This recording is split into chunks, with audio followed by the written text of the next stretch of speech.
जी नाज़रीन, ॿिए पासे अवां खे अपडेट कंदासीं। रोड हादिसो पेश आयो आहे। ठटे वेझो रोड हादिसो पेश आयो आहे, जंहिंजे नतीजे में 16 मुसाफ़िर ज़ख़्मी थिया आहिनि। 4 ॼणनि जी हालत ॻणती जोगी ॿुधाई पई वञे।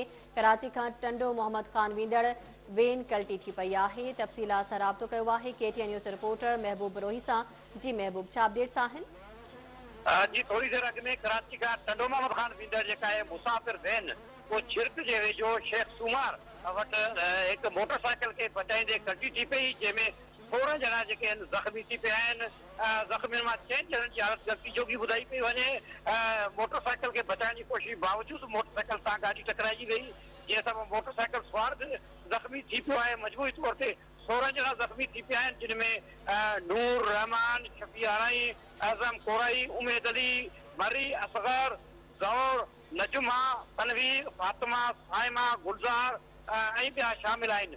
ज़ख़्मियुनि में औरतूं ऐं ठीकु आहे महबूब, तफ़सील लाइ अवां जी वॾी महिरबानी। ख़बरुनि अपडेट्स जो सिलसिलो